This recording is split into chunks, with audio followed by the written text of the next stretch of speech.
지난 10월 12일 열린 위 로봇 행사에서 테슬라는 핸들과 페달이 없는 완전 자율주행 2인승 로봇택시 사이버캡을 공개하며 큰 주목을 받았습니다. 일론 머스크는 2026년까지 대당 3만 달러 미만의 사이버캡을 생산하겠다는 야심찬 목표를 제시했지만 공개 직후 부정적인 평가가 이어지며 테슬라 주가가 약 9% 하락하는 등 쓴맛을 보기도 했습니다. 한편 구글의 웨이모와 GM의 크루즈 등 글로벌 기업들은 이미 자율주행 무인 택시 상용화에 박차를 가하고 있습니다. 구글의 웨이모는 샌프란시스코와 LA 등 일부 도시에서 일반 택시처럼 운행되고 있습니다. 우리나라에서 카카오 택시를 앱으로 부르는 것처럼 웨이모 원이라는 앱을 통해 쉽게 이용할 수 있습니다. 앱에서 목적지를 입력하고 시작 버튼을 누르면 차량이 스스로 운행을 시작하며 요금은 1마일당 대략 3달러 수준으로 알려져 있습니다. GM 크루즈는 23년 10월 샌프란시스코에서 발생한 사고 이후 자율주행 서비스를 중단한 바 있는데요.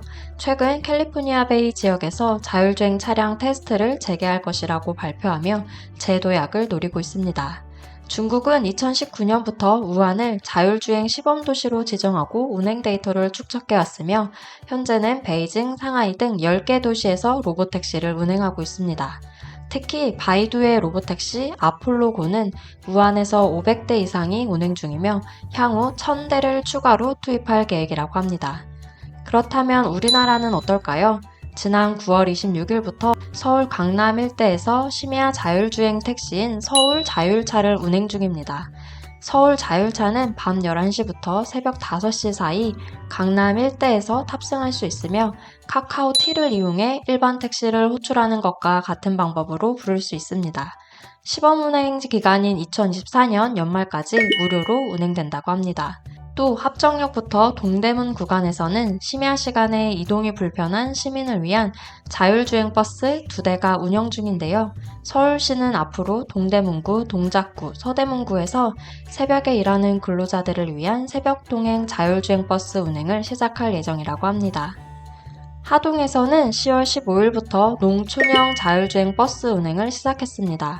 하동구는 인구 감소로 인해 대중교통 운행이 축소되어 주민들이 대중교통 이용에 어려움을 겪는 것을 해결하기 위한 방안 중 하나로 자율주행 버스를 도입했다고 하는데요. 이 버스는 20분 간격으로 하동 읍내 6.7km를 순환 운행하며 시민들의 발이 되어주고 있습니다. 앞으로 인구 감소 지역을 중심으로 농촌형 자율주행 버스 서비스가 확대되어 교통 소외 지역 주민들의 이동성을 확보하고 삶의 질 향상에 기여할 것으로 기대됩니다. 안양시는 KT와 협력하여 지난 4월부터 8월까지 약 4개월간 자율주행 버스를 시범 운영한 후 최근 정식 운행을 시작했습니다. 주야로라는 이름의 이 버스는 낮에는 대중교통 사각지대 구간을 운행하고 심야 시간에는 안양 내 주요 지하철역을 운행합니다. 주야로를 직접 탑승해보고 왔습니다. 주야로는 일반 버스처럼 정류장에서 탈 수 있을 뿐만 아니라 똑타 앱을 통해 호출할 수도 있습니다.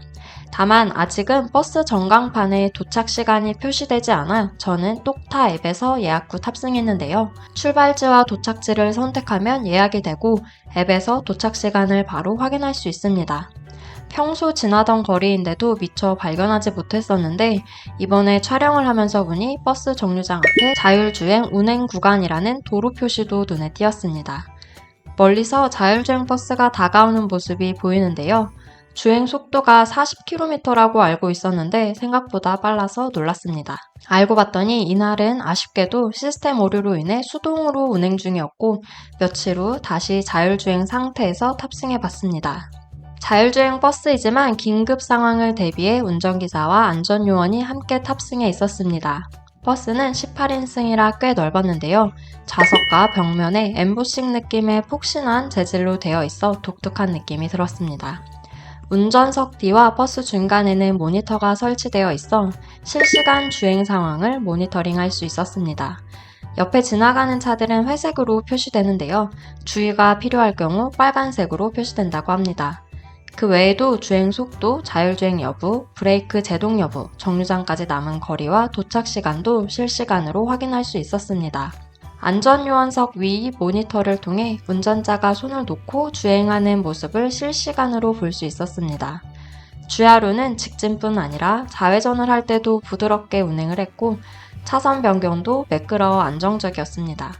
차량이 많은 시내에서는 기사님이 직접 운전을 하기도 했는데요. 수동 주행일 때와 자율주행 중일 때의 차이를 거의 느끼지 못할 정도로 자율주행의 승차감이 괜찮았습니다. 자율주행 버스가 지나갈 때 신기하게 쳐다보는 시민들은 있었지만 탑승객은 많지 않았습니다. 서울을 비롯해 여러 도시에서 자율주행 택시와 버스를 시범 운행하며 대중화에 한 걸음씩 다가가고 있으니 앞으로 자율주행이 우리 일상에 더 깊이 자리 잡을 것으로 기대됩니다.